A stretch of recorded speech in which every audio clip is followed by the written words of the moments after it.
그리운 상태에 누군가를 만나려 했지 아마 또 그건 너인데 너와의 끝나지 않는 방법 찾을 수 있게 왜 난 널 사랑한 상태에 누군가를 만나려 했지 아마 또 그건 너인 게 매일매일 차오르는 말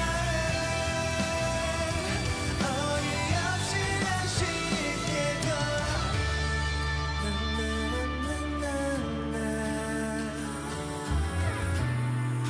나나나나나나 쉽게도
gonna stop the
held its first debate over the weekend. The economy is expected to expand 2.5% this year. Boosting Korea's ties with its global partners on the sidelines of the status UN summit. A massive drone attack on Ukraine overnight on Monday and Tuesday.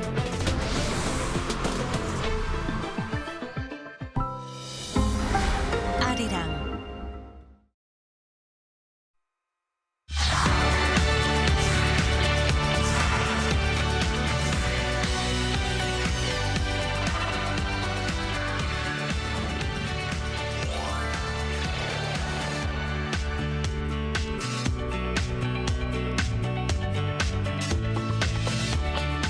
안녕하세요. Riding on the Korean wave. Welcome to Friday's edition of The Culture Wave. I'm Kwon So-ah in Seoul. Explore with us Korea's culture from all aspects and stay up to date with K-contents, K-trends, K-diplomacy, K-everything. Now, joining me today is our co-host Bella Kim. Hello, Bella. Hi, Soa. Happy Friday, Soa. Happy Friday. And happy Friday to everyone joining us today on The Culture Wave. I'm Bella, here to co-host and fill you guys in with the latest in K-entertainment. And we are also joined by a member of Saja Boys. Oh. Well, it's not Jinwoo from Saja Boys or from K-pop Demon Hunters, but it's Konu, our culture correspondent. Welcome. Hi guys, it's not Jinwoo, but Konu in the studio right now. Good to see you guys again, and also a big hello to our viewers. It's been a while. I was busy auditioning for Saja Boys, but I didn't pass the audition, so I came back. Anywho, I got some interesting stories just for you today as well, so stay tuned. Well, I know that you are a good dancer, though. I know. Can you show us some moves? I'm a desire, I'm a be an idol. Okay, that was good enough. But I see why you didn't make it into the actual group. I already know, you don't need to mention it. Okay, but we love to talk about K-pop Demon yes, Hunters. definitely. And today I'm especially excited about the story that you brought for us today. So go ahead. Yes, so I'm also thrilled to share this exclusive interview with K-pop Demon Hunters director Maggie Kang. Meeting her in person, I just realized she's the nicest, kindest person in the world, and I got to know just how much effort was put into to make this global hit animation. Well, I'm pretty sure there are just 3 people left in the world that haven't seen the movie yet. Let's first take a look at my interview, spotlighting her journey and even a sneak peek of what's next.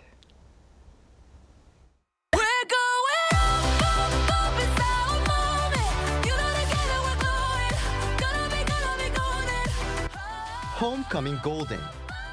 After shaking the world with K-pop Demon Hunters, director Maggie Kang has returned to Korea, the home of K-pop. Well, every time I come to Seoul, I feel like I'm home. So when the plane touches down, I just think to myself, oh, I'm home now. Having spent lots of summers in Seoul as a young girl, Kang says her back and forth life between Korea and abroad became a deep source of inspiration. All the summers I spent in Seoul, I was here. I was experiencing it firsthand. And that memory just kind of stays with you. And that paired with all the kind of pop culture and references that I learned from Western culture. Back then, her love for K-pop was often dismissed by her friends abroad. But now she feels a massive shift to how K-culture is embraced in the West, making her proud to be a Korean. Well, when I was a little bit more insecure, I hid it from people. But the older I got, I knew that I've always just had this like strong Korean pride. And then to see Korean culture, now it's kind of unavoidable. You go to a fast food restaurant and there's like a gochujang flavor of chicken wings, completely accepted into mainstream. Seeing the rise of K-pop's popularity, Kang says she wanted the film to reflect that connection with fans, not tied to just one idol group. And so it is really a mix. You know, when they see Huntrix, they think, I'm a fan of this group. And so for me, Huntrix is this group. I just wanted to make a film for every K-pop fan to enjoy in their own way. The movie took around 7 years to make, leaving a question. How does she manage to stay relevant and trendy? It's really about the story and really staying true to what the audience is going to connect with. From the very beginning, that was really set. It was all a culmination of everybody's like favorite things. With global fans still excited about the movie, Kang gave us a sneak peek of a potential sequel. There's a lot of ideas that didn't make it in. So I would love to feature new demons, you know, that are different visually and different types of music. And I think there's a lot of backstories that we can flesh out and give the fans a little bit, you know, more information on. Can you give us a message for all the roomies outside watching? that are struggling for finding their dreams and trying to pursue their career that they want. Stay true to yourself, and if you feel scared, you're probably doing something right. Once you create any work of art or put anything out there that's a part of yourself, that's what people want to see. That's what people connect to the most. At the end of the day, Kang stressed the film carries one true message: don't be scared of who you are. Echoing the lyrics of K-Pop Demon Hunters' theme song, Golden. I'm done hiding. Now I'm shining like I'm born to be. Well, one Rumi here is very proud to be Korean. Oh, yes, definitely.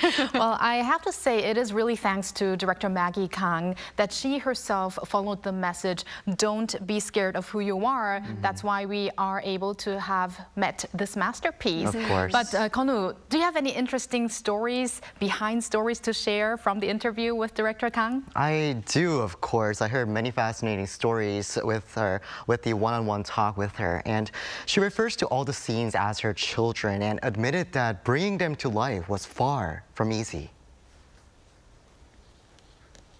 One of the scenes that I'm most proud of is the very opening scene where we see the old-time original hunters and we see Korean culture from the Joseon era to modern day. It's such a short moment, but for me, being someone who's Korean, it was just such an emotional feeling to see our tradition just on screen. She added that it took a long time to approve. Actually, it was the very last scene to be approved because the production team wanted to learn and put all the expertise they learned into it. And during her visit to Arirang to join our special show K-Pop The Next Chapter, she also shared how much effort went into the final scene, especially in portraying traditional attire like the cut you're seeing on the screen right now. And one other interesting fact she revealed was about the main character, Rumi. She said her daughter was actually named after the character. And it doesn't stop there, as the voice acting and singing for the younger version of Rumi were also done by her daughter, Rumi. Wow, those are some new facts that we know now. And apart from visiting Arirang, where have director Kang also visited while she was visiting Korea? So she visited the National Museum of Korea yesterday after the craze of, the Korean culture-related merchandise selling out just globally. And there she met with the museum's director and shared her thoughts on creating the adorable tiger character, Durfee, explaining she was inspired by Korean folk paintings depicting tigers. She's also attending a press conference in Yongsan today, right now at this moment. So I'll be bringing the highlights from the event in our nightly newscast later on. And I'll make sure to tune in. Thank you very much, Konu, for that. And I also want to say thank you to director Maggie Kang. Thank you, Kanu. Thank you.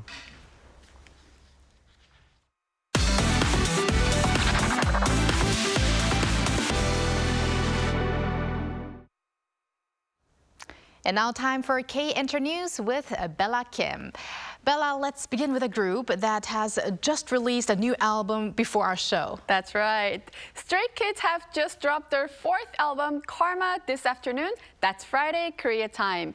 The album's title track, Karma, delivers the message, when bad karma comes, we will calm it down with our good karma. The title track ceremony is a collaboration of EDM and Bailey Funk that celebrates their success built through their efforts and sweat. The group's producing unit, Sriracha, who are Bang Chan, Changbin, and Han, took part in producing all 11 tracks of this album, reinforcing their identity as a self-producing group. Recently, Stray Kids set numerous records through their latest world tour, Dominate, with 54 performances in 34 regions. And our next story, Bella, is something that probably Konu and director Maggie Kang will like to hear. Definitely. K-Pop Demon Hunters will have a special sing-along screening for the very first time in Korea at the 30th Busan International Film Festival. This special sing-along screening will be held at Dongsa University Soyang Theater Sinan Card Hall, inviting audience members to join in the singing film's hit songs such as How It's Done, Soda Pop, Golden, and Your Idol that have swept across the globe. This will prove a thrilling experience to explore the musical elements of the film in theater. K-Pop Demon Hunters blends the stunning world of K-pop with occult genre. And for people planning to visit BIF, the detailed schedule for this special screening will be announced on the official website of BIF. Well, Bella, let's work on our high notes and to join BIF.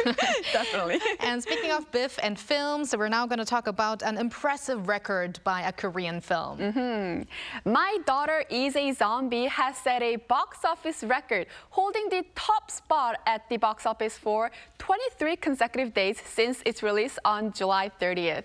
The film has maintained the longest duration of being #1 at the box office this year, surpassing the #1 streaks of Mickey 17 and The Match, both released earlier this year. And not only that, immediately upon its release, it achieved the highest opening score for a Korean comedy film in history and also became the highest grossing film of the year, surpassing 4 million viewers. My Daughter is a Zombie is a story of a father, Jung-hwan, trying to protect his daughter, Sua, who has turned into a zombie. The film is still at the theaters, so check it out if you haven't yet. I might watch it twice. Well, thank you very much, Bella, for those updates. Stick around. Yes, will do. And now let's go over to our AI anchor, Ari, for more on the culture front. Ari? Hello and welcome to your AI guide to the latest cultural updates from Korea. Here's our top story. Amid surging global interest in Korean culture, the National Museum of Korea has welcomed more than 4 million visitors so far this year. From January through August 20th, attendance reached 4,073,000, nearly double the figure from last year. The museum has steadily gained popularity, attracting nearly 4.2 million visitors in 2023, and ranking 6th among the world's most visited museums, according to the UK's art newspaper. The museum's annual attendance is on track to set a new record this year, fueled in part by the success of the smash hit animated film K-Pop Demon Hunters. On Thursday, the film's director, Maggie Kang, visited the museum and toured the exhibits with museum director Yoo Jin. Korea's largest art fairs, Free Seoul and Key of Seoul, will kick off at Seoul's Ko-Ex on September 3rd. The two fairs will showcase a wide range of works, from multi-billion-won masterpieces to works by emerging artists, presented by galleries from Korea and abroad. Free Seoul will feature more than 120 galleries worldwide, highlighting works from American abstract pioneer Adolf Gottlieb, Japanese pop artist Takashi Murakami, and leading Korean artists such as Ha Jong-hyun and Kim Yun-shin. Key of Seoul, or Korea International Art Fair, will bring together 175 galleries, about 1/3 of which are international. A modern reinterpretation of the Joseon Dynasty's royal ritual dance, 종묘 제례악, is captivating audiences. The performance by the Seoul Metropolitan Dance Theater titled 일묘, meaning one dance, premiered in 2022 and has since evolved each year with refinements in choreography, costumes, and staging. Praised for embodying the Korean aesthetics of restraint and empty space, 일묘 reflects the evolution of traditional values into a modern language. Creative director Jung Gu noted that while the production maintains Korea's traditional roots, it seeks to present transformation for today's audiences. 일묘 runs at the Sejong Center for the Performing Arts through Sunday, before moving to the Gangnam Arts Center on August 29th and the Daegu Arts Center on September 4th and 5th. That's all from me. Stay tuned to the Culture Wave.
South Korean President Lee Jae-myung and U.S. President Donald Trump will hold their first summit talks in Washington, D.C. on the 25th of August.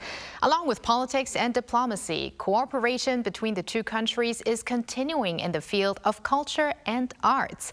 Today, we want to examine Korean-American collaborations in dramas, films, as well as the performing arts. For that, we're joined by culture critic Professor Ji Hae-won at Kyunghee University. Welcome, Professor Ji. Hello, Professor. Hello, good afternoon. Good afternoon. Now, first off, recently there has been a surge in creative collaborations between South Korea and the U.S. So it seems that this has kind of become a K-wave genre of its own. So what are your thoughts? Well, that's true. There are already countless of work of K-pop or K-musical that are created through the collaborations between the Korean and American creators. So from a broader perspective, Korean original series produced by global OTTs such as Netflix, Disney Plus, or the Amazon Prime can also be considered examples of collaboration between Korea and the U.S. And it is true that global collaboration has become a trend in recent years, and particularly collaboration between Korea and American creators, producers, and platforms are notable. And let's now break it down a bit into categories and talk about the streaming platforms. Today, we're going to see a new joint Korea-American drama coming out. It's going to air here in Korea today called Butterfly. Can you tell us more? Yes, Butterfly is a spy thriller series based on the novel of the same name. The renowned Korean-American actor Daniel Dae Kim stars and also executive produces Butterfly through his production company 380, which developed the series under a deal with Amazon MGM Studios.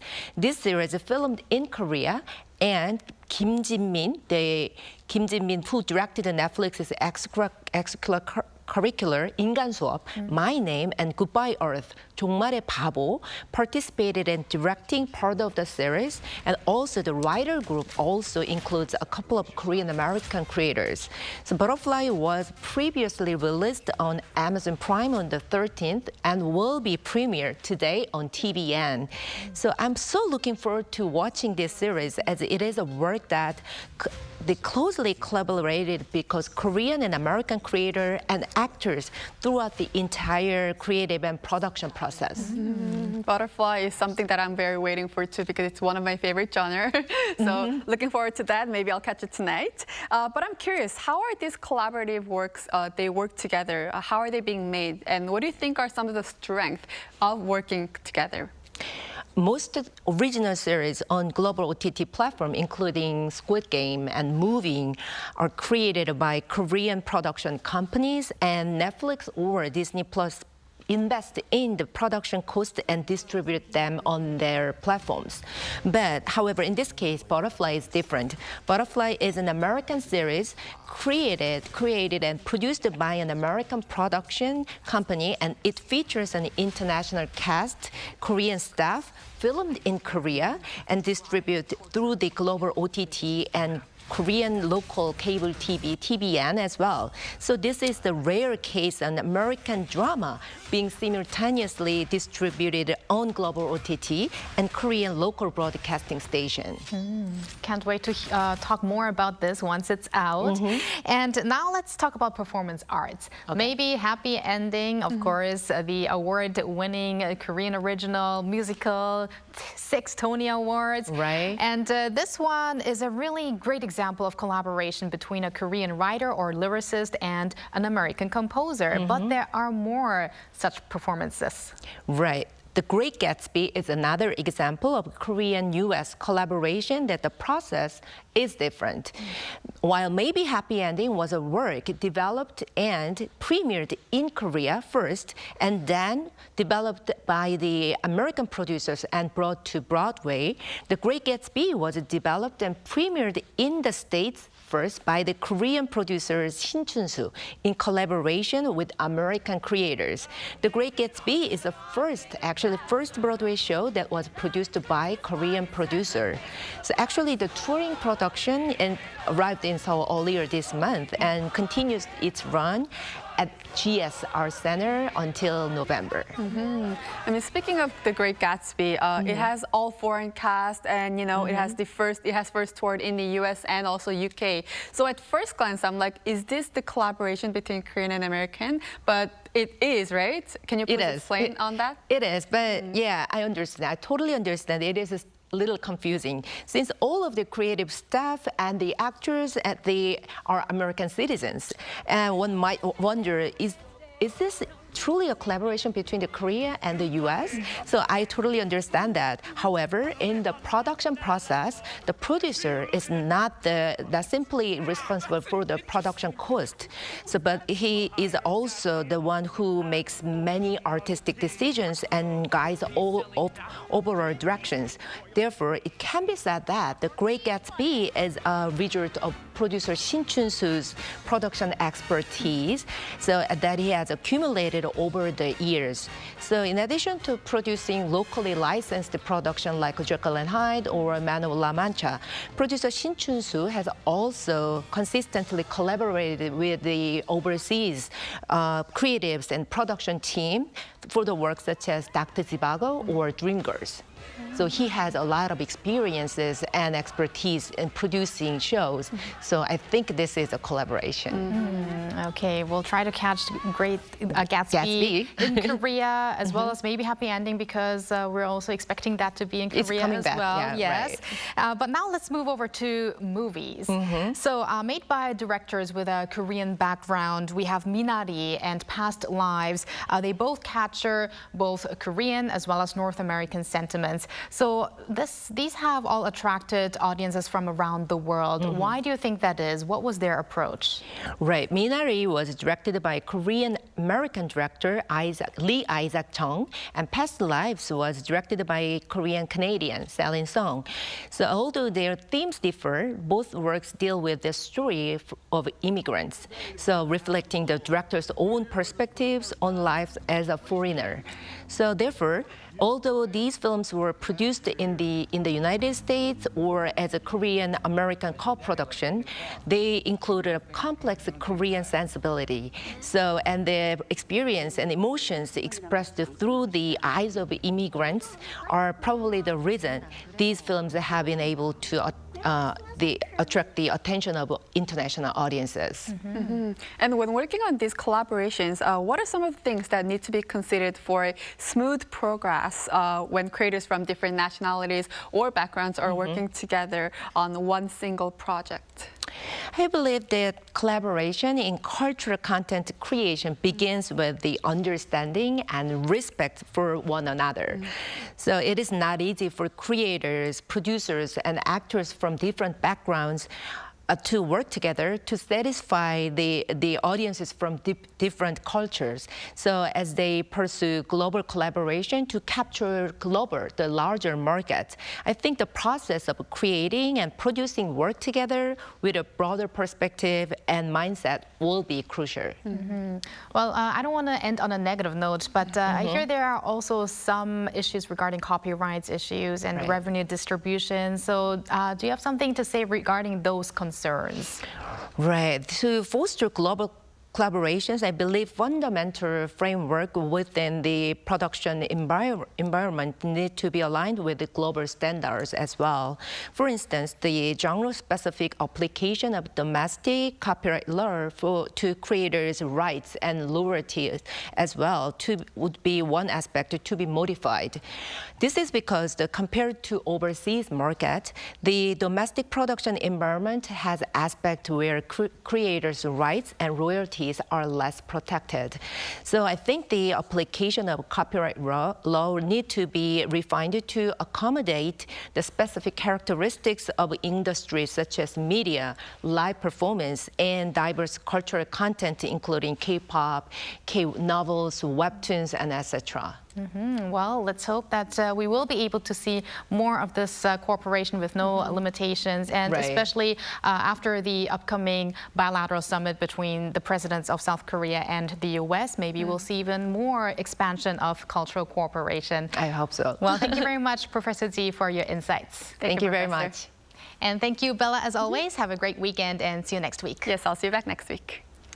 Thank you for spending the past half an hour with us on the Culture Wave. Have a great weekend, everyone. Maybe with some of the collaborative contents we touched upon today. And we'll be back next week, Monday to Friday, 2 p.m. Korea time.